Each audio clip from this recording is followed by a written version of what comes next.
Bila orang cakap tentang politik Islam, saya masuk campur politik ni tak mau. 2-3 hari lepas depa buat ceramah apa di hutan haji, depa habis nak maki orang politik, tak ada orang maki mufti. Apa? Jadi buat ceramah khas maki mufti. Polis pun dah bagi permit, polis pun. Saya tak apalah, biasalah. Dia pun dia jenis tak ada kerja kita apa. Tapi bila kita mengenali kebenaran, kita tahu apa itu benar dan apa itu kebaikan. Kalau kita nak capai kebaikan, mesti dengan cara yang baik. Islam suruh menikah, dia tak kata menikah hendaklah ada isteri, tak. Dia bagi tahu cara nak ada isteri, ada akad, ada meminang, ada hukum-hukum syarak, ada mahar. Dia bagi tahu jalan yang baik. Kita nak memperolehi sesuatu yang baik, kita lalui jalan yang baik.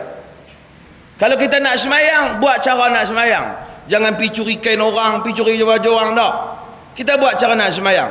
Kalau benar nak menegakkan Islam, buat cara nak menegakkan Islam. Tak perlu maki orang ni, maki orang ni. Benda yang baik mesti dicapai melalui jalan yang baik. Kenapa benda baik kita lalui dengan jalan yang tak baik? Kita nak ajak tuan-tuan sekarang, saya kempen tuan-tuan supaya solat di kampung. Weh bangang-bangang kampung, semayang. Takkanlah macam tu. Benda yang baik capai melalui cara yang baik. Islam baik, Islam indah, dapatkan dia melalui jalan yang indah.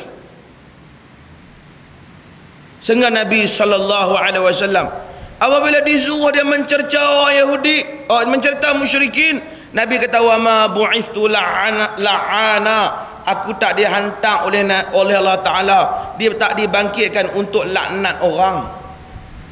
Sekalipun musyrikin tak setuju, tak apa. Tak setuju dengan mufti bukan syarat nak masuk syurga kena setuju dengan mufti boleh pun. Tapi satu pandangan kalau nak berbeza dengan cara yang baik. Pasal cakap atas nama Islam, ceramah bunyi ceramah kumpulan Islam.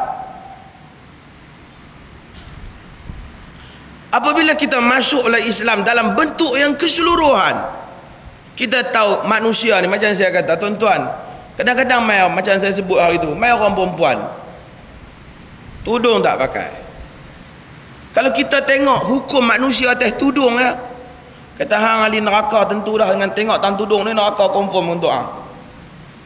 Tapi agama tak, agama ni dia lihat bagi pakej, bagi keseluruhan.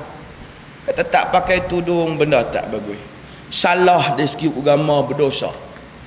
Dosa hukum dia, kalau dosa melebihi pahala, tempat dia dalam neraka, janji Tuhan. Tapi saya tak tahulah puan ni neraka ke syurga, saya tak boleh tahu.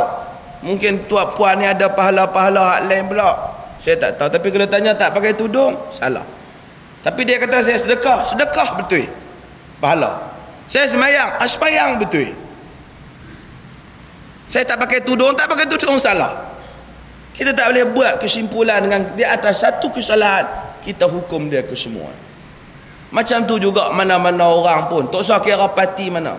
Manusia ni kalau kita rapat dengan dia, kita kenal dia, kita bergaul, kita akan dapati dalam diri manusia ni ada benda yang negatif, ada benda yang positif. Kalau kita jadikan dia musuh, kita tak pernah dengar dia, kita tak kenal, orang musuh cerita semuanya buruk. Kadang-kadang bila kita rapat orang tu, kita tahu ada benda yang dia baik, benda-benda tertentu yang dia lebih pada kita barangkali. Dia mungkin kesian kat orang lebih, mungkin sedekah dia lebih dengan orang tu, ataupun puasa dia lebih, kita kurang. Oh tapi ada satu sudut dia kurang pada kita rupanya. Hak ni hak orang duk marah ni, Allah Subhanahu wa taala timbang di akhirat kelak. Faman thaqulat mawazinuhu fahuwa fi 'ishatir radiyah wa man khaffat mawazinuhu fa ummuhu.